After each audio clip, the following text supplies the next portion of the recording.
अकाल मृत्यु वो मरे जो काम करे चांडाल का, काल भी उसका क्या बिगाड़े जो भक्त हो महाकाल का। दोस्तों, वो कालों के काल महाकाल हैं। वो अनश्वर हैं, वही आदि हैं और वही अंत हैं। जिसने भी कालों के काल महाकाल को सच्ची श्रद्धा से पूज लिया, उसे कई जन्मों के पाप से मुक्ति मिल गई। इंडिया के दिल में बसा मध्य प्रदेश, जो अपने डिफरेंट कल्चर और रिलीजियस प्लेसेस की वजह से जाना जाता है। इसी मध्य प्रदेश का रिलीजियस शहर है उज्जैन, जहां बसते हैं महादेव।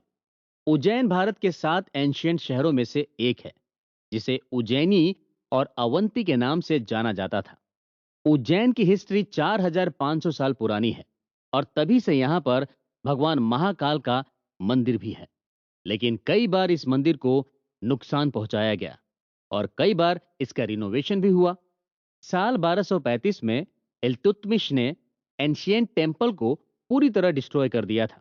शमसुद्दीन इल्तुतमिश दिल्ली सल्तनत में शमसी राज्य का एक शासक था। आखिरी बार 18 सेंचुरी में मराठा काल में राणोजी शिंदे ने इस मंदिर का रिनोवेशन कराया था, जो आज भी वैसा ही है। शिप्रा नदी के किनारे पर स्थित महाकालेश्वर मंदिर भगवान शिव के 12 ज्योतिर्लिंगों में से एक है। यहाँ पर भगवान शिव का ज्योतिर्लिंग कैसे स्थापित हुआ, इसकी भी एक इंटरेस्टिंग कहानी है। शिव पुराण के अनुसार उज्जैन में 4 वेदों का नॉलेज रखने वाले बहुत ही विद्वान पंडित रहते थे। उनका नाम वेद प्रिय था। वो भगवान शिव के परम भक्त थे। वेद प्रिय रोजाना भगवान शिव का पार्थिव शिवलिंग बनाते थे और उनका अभिषेक करते थे। मिट्टी से बनाए गए शिवलिंग को पार्थिव शिवलिंग कहा जाता है, जिसकी पूजा के बाद नदी में या किसी भी जलाशय में विसर्जित कर दिया जाता है। भगवान शिव के आशीर्वाद से ब्राह्मण वेद प्रिय के 4 बेटे हुए, जिनके नाम देवप्रिय, प्रिय मेधा, संस्कृत और सुवृत थे। प्राचीन काल में असुर राक्षस ब्राह्मणों और साधु संतों को बहुत परेशान किया करते थे, जिनका जिक्र रामायण और महाभारत में भी मिलता है। उज्जैनी में भी एक राक्षस रहता था, जिसका नाम था दुष्यंत। दुष्यंत को भगवान ब्रह्मा ने वरदान दिया था कि हर युद्ध और लड़ाई में उसकी जीत होगी और उसे कोई हरा नहीं सकेगा। राक्षस दुष्यंत को इस बात का घमंड था और उसने पूरी पृथ्वी में आतंक मचा रखा था।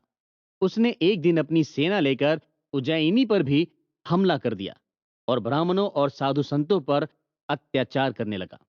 तब विद्वान वेदप्रिय के चारों बेटों ने लोगों को भरोसा दिलाया कि अगर वो सच्चे मन से भगवान शिव को पुकारेंगे तो भोलेनाथ जरूर उनकी मदद के लिए आएंगे। उसके बाद चारों भाई पार्थिव शिवलिंग बनाकर भगवान शिव की तपस्या करने लगे। उनकी तपस्या को बर्बाद करने के लिए राक्षस दुष्यंत वहां भी पहुंच गया, लेकिन वो चारों तो भोलेनाथ की भक्ति में मगन थे। दुष्यंत ने चारों को मारने के लिए अपने हथियार उठाए। तभी धरती चीर कर भगवान भोलेनाथ सभी के सामने आए और उन्होंने राक्षस दुष्यंत को भस्म कर दिया। उसके बाद भगवान शिव ने ब्राह्मण के चारों बेटों को वरदान मांगने के लिए कहा।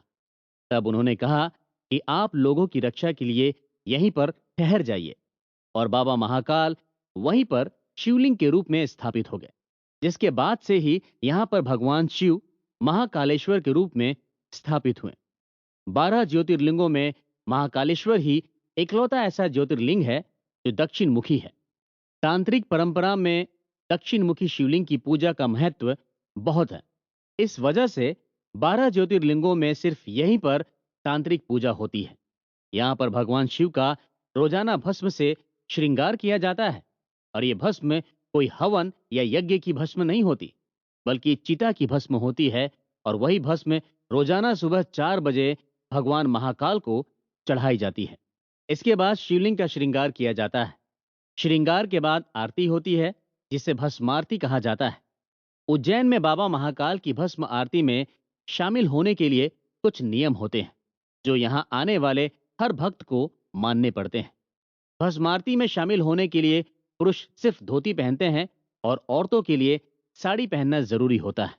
जब बाबा महाकाल पर भस्म चढ़ाई जा रही होती है, उस वक्त सभी औरतों को सिर ढकने के लिए कहा जाता है।